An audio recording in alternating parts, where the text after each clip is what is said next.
Hello and welcome to the Responsive Family Sleep Podcast. I'm your host, Kim Hawley, holistic sleep coach, lactation consultant, peaceful parenting educator, and mom.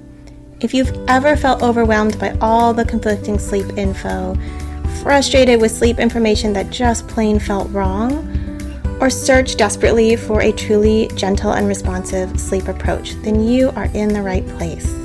In each episode, we'll be answering your most pressing baby and toddler sleep questions, busting those sleep myths, and helping you understand truly developmental, biologically normal baby and toddler sleep, plus encouraging you to trust your intuition along the way.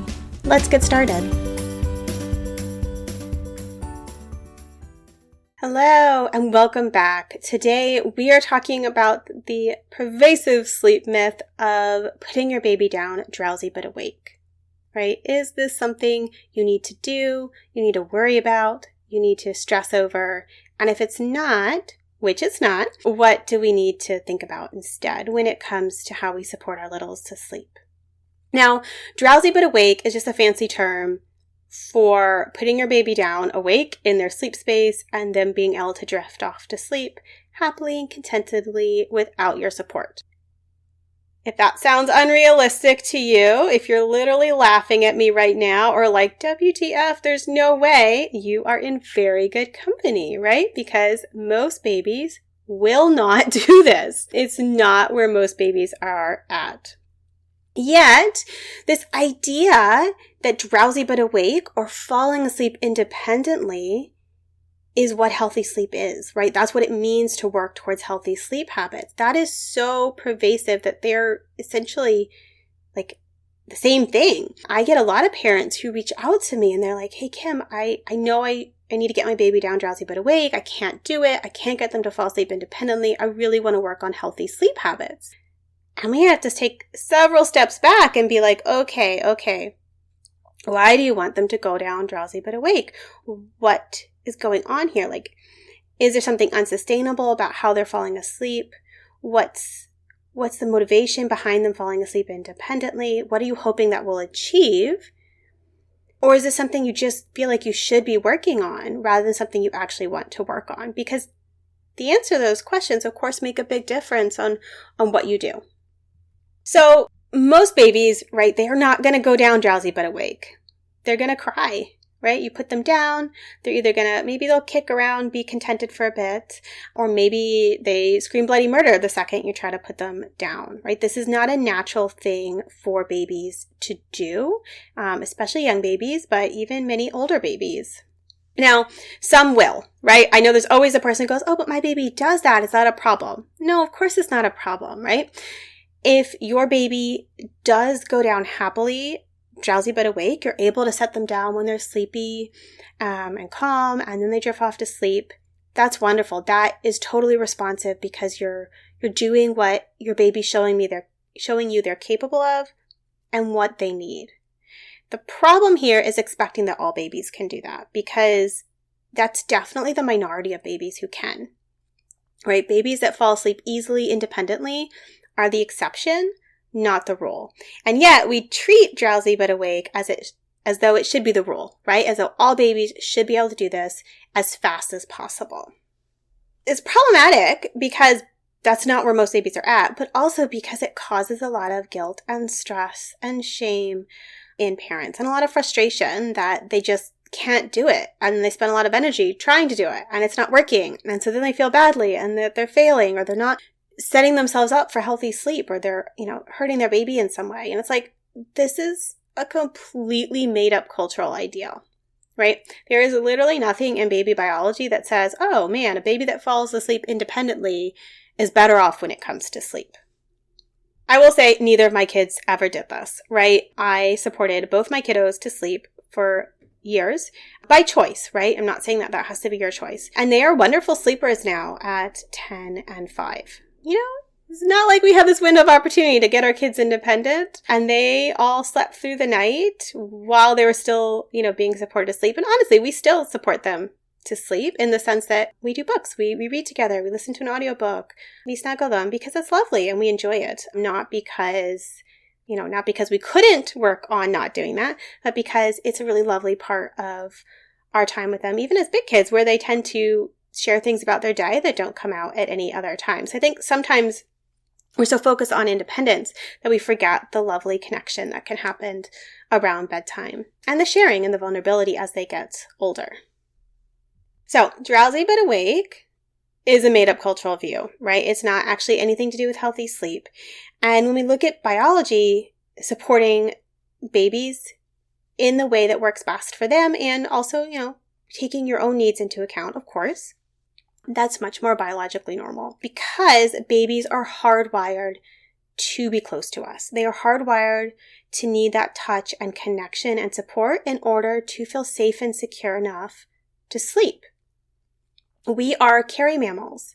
That is the kind of mammal that we are, and that means that our babies are born and they expect close, continuous contact, gradually over years moving to more independence. And so if we're strictly thinking about this from a biological standpoint, babies are meant to sleep near us and they're meant to have that support because that's the only way they're gonna, feel that safety and security. Now, obviously, some babies don't need that as much as others. I'm not saying that all babies need the same things, but from an evolutionary biology standpoint, we are carry mammals. We are actually communal sleepers, and independent sleep in and of itself is more of a cultural belief than anything to do with human biology. So, babies, we're not creating a bad habit, right? When we support babies to sleep, we're just responding to that hardwired biological need, which is we're meeting the need, not creating the need, if that distinction makes sense. Throughout most of human history, a baby that was put down and left alone unattended when it came to sleep was actually a really vulnerable baby, right? So vulnerable in the sense of predators and vulnerable in the sense of they needed to be near us to regulate their body temperature, right? To help keep them warm and safe and secure. And so that pull, that need is really, really strong. And so, we know putting the baby down drowsy but awake in the bassinet or the crib, we know they're safe. But their biology does not know that there isn't a lion about to come in and get them, or that the parent walking away isn't going to leave them unattended and their needs unmet. I think another thing is we have all these influences shaping sleep, right? But your baby doesn't know them, right? They have not read the books. They don't know what Google says. They don't know what your pediatrician is saying. And so they're really just tapped into that hardwired drive to stay close to you.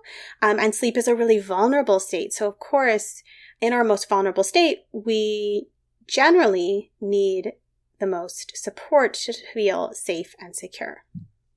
So for reclaiming healthy sleep away from drowsy but awake and away from independent sleep being the only way to get healthy sleep, that falling asleep independently is the only way to have healthy sleep. What is healthy sleep? What does healthy sleep mean when we're thinking about responsive sleep? Well, it means helping your baby feel relaxed, safe, and secure as they fall asleep, because that is what truly promotes good quality sleep.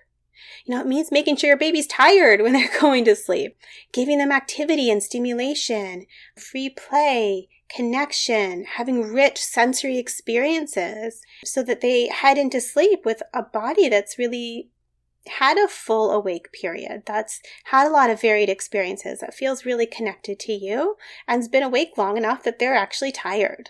It means that we are supporting a healthy circadian rhythm, right? That we are creating an intentional environment, which is really hard in modern society, right? It means recognizing your child as an individual and understanding what their needs are now, and that those needs are going to evolve and change as they grow.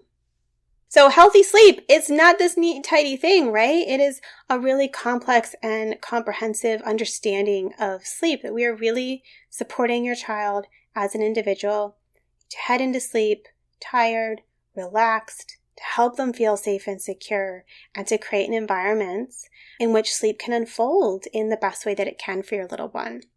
And at some point, that will look like falling asleep independently. But when that is, varies so much, right? Some babies can do it. Some younger toddlers can do it. Some kiddos cannot do it until They are a bit older, and that's all okay because they're all unique and individuals in what they need in order to get that good quality sleep. So let's ditch drowsy but awake. Don't even worry about it. Don't feel like you need to do it. Don't feel like it's something to stress over. If it's coming easily to your baby and that's something you want to lean to, wonderful. If it's not and you're worried it never will, it will, I promise. And if you're hitting a point that something is just feeling so unsustainable about how you're supporting to sleep, just know there's a lot in between something really high energy intensive and falling asleep totally independently, right? There's a lot of steps in between there to get there, but there's also a lot of steps, towards something that might feel more sustainable and also be more in your baby's capabilities. So I hope we can set this myth aside, throw it out, stop worrying about it, and really lean into what's working for your family right now in this moment and trust that it will evolve over time. Thank you for joining me today. I hope this episode left you feeling more informed, confident, and encouraged on your sleep journey. And just a reminder before you go that nothing in this episode is individualized to your specific sleep situation, nor is it to be taken as medical advice. Take what resonates, ignore what doesn't, and check with your healthcare provider about any medical concerns. Take a moment to subscribe to this podcast so that you'll never miss an episode. And take a moment to rate, review, or share an episode you love on social media. All of that helps parents just like you find me, this podcast, and this gentle and responsive sleep information. I'll see you next time.